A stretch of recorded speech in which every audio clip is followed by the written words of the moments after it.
Hello, I'm Matt Galloway, and this is the Current Podcast. Does it feel like you're getting more and more tornado warnings? We have a severe thunderstorm risk, including the potential for large hail and isolated tornadoes. Severe thunderstorm watch. Then in this gray zone, you have a tornado watch. 2 tornadoes touched down between Edgerton and Dilbury Provincial Park. Oh, look at there, right there. This tornado was 30 kilometers southeast of Winnipeg, another one 50 kilometers south of the city. Those tornado reports, watches, and warnings were all issued over the past 3 weeks. Tornado warnings in Canada have doubled since 2024, and the number of actual tornadoes themselves is on the rise as well. So what's causing them, and are the warnings worth paying attention to? Dave Sills is the director of the Northern Tornadoes Project at the Canadian Severe Storms Lab at Western University in London, Ontario. Dave, good morning. Good morning, Pia. Can we just start with actual tornadoes? How is this year thus far comparing with previous years? Right. Well, 77 tornadoes across the country so far. The 30-year average is 65, so well above average. But the real story has been on the prairies.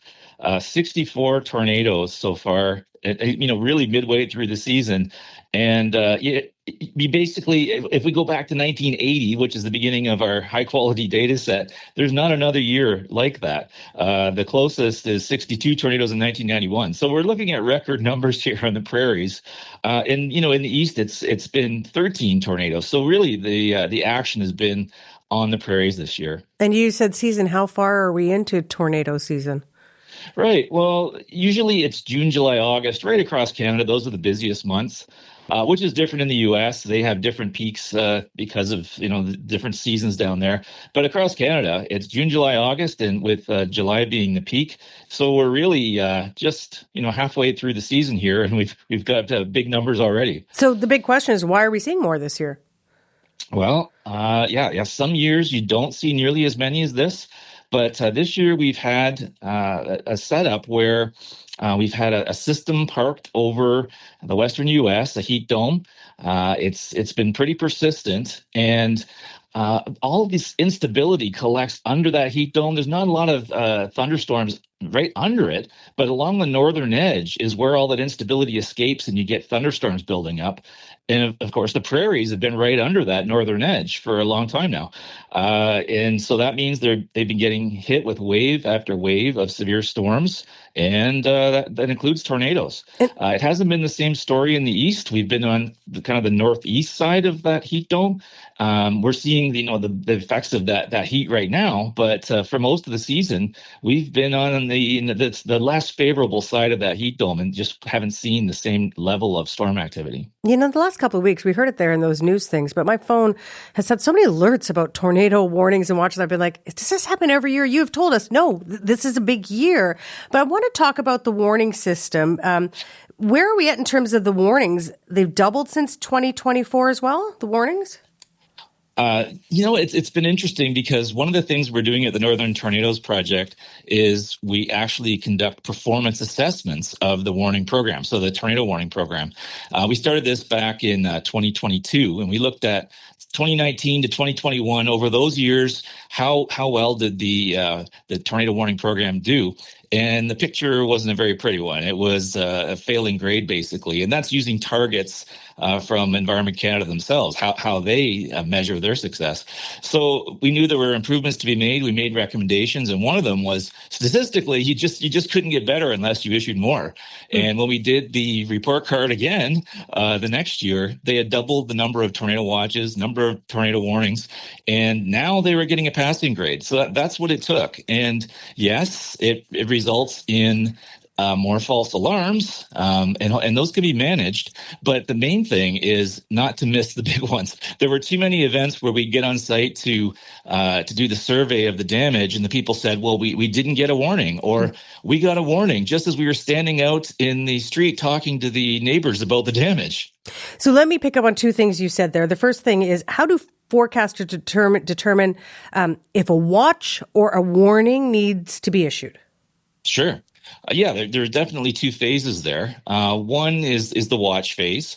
As like my wife likes to say, you watch for a warning. So the watch comes first.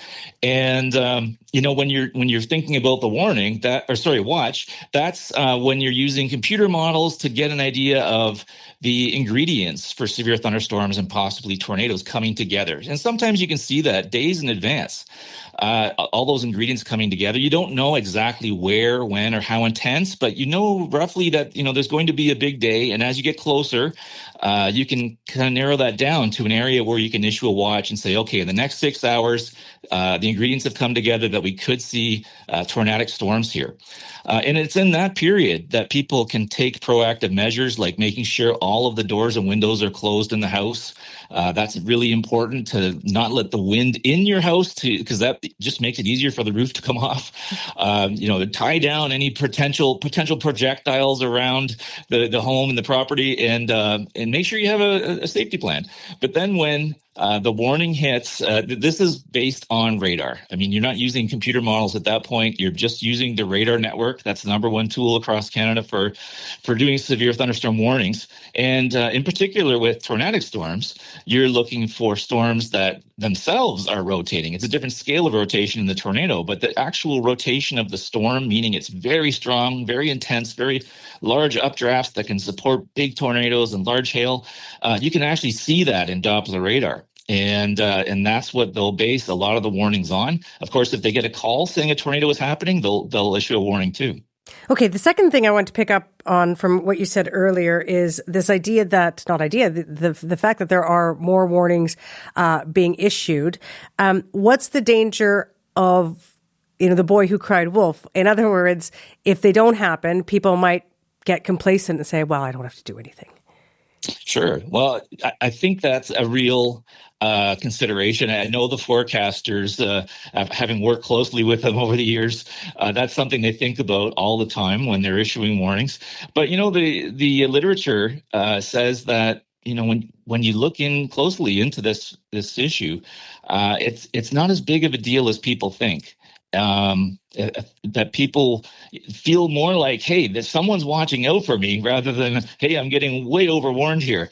But there is a limit to that. And there's another aspect to this too, in that Environment Canada's current warning areas, the area that the minimum area that they can issue a warning for, sometimes they're really large. So you get parts of a large area that have the storm, but all of the warning goes to all those people in the area, including maybe a big city that's not affected at all.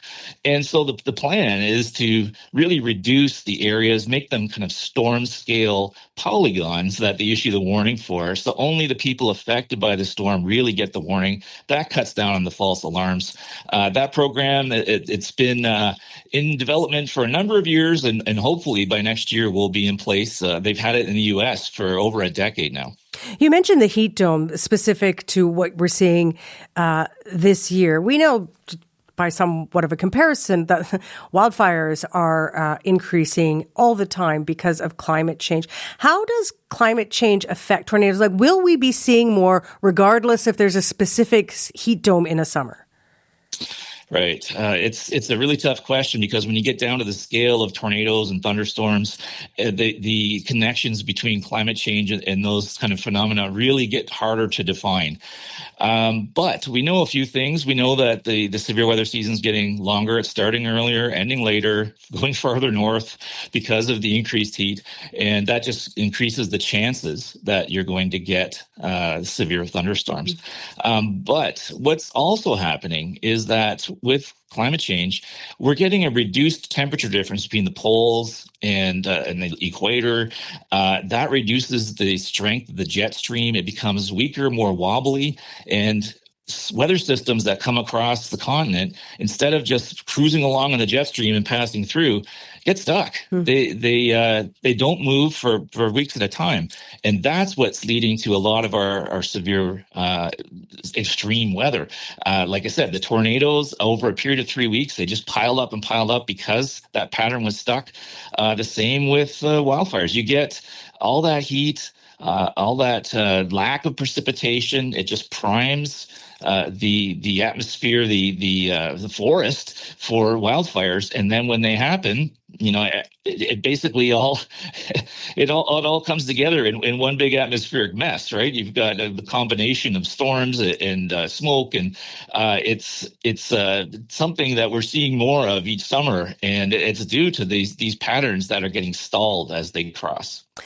Dave, you've told us, listen, friends in Canada, listen to me and others when we tell you there's a watch and a warning and do all the things. And yet you're the guy, one of these storms approaches when you have time, that you go out and you chase these storms. Describe that experience for us just before we let you go. Sure. Yeah. I've seen 2 tornadoes so far this year, which is a bit unusual in Southern Ontario. It's a lot easier to see tornadoes out in the prairies when you can see for, kilometers and kilometers. But storm chasing is something that people do for various reasons. Some people do it just for the thrill of it. That's not me. I'm out there trying to kind of connect what I've learned, that all the textbooks, all the courses, what I've seen over the years with what I see on radar and satellite and that kind of thing, with what I can actually see with the storm, as the storm happens. And once you put all of that together, it just makes a lot more sense. When you can put out everything you've learned into action, know where to be relative to the storm, know what to expect the storm to do. And there's a lot of challenge in it too, because you have to forecast where to be. So, tune up your forecasting skills to be in the right place. And then, watching radar, knowing where to move to, how the storm is going to behave. It's all really a challenge. It really is a way to appreciate nature, really. Like just to see that forest in front of you is really, the true sense of the word awesome. Better you than me, my friend. Better you than me. Appreciate your time, Dave. Thank you very much. Oh, thanks for having me. Dave Sills is director of the Northern Tornadoes Project at the Canadian Severe Storms Lab at Western University in London, Ontario.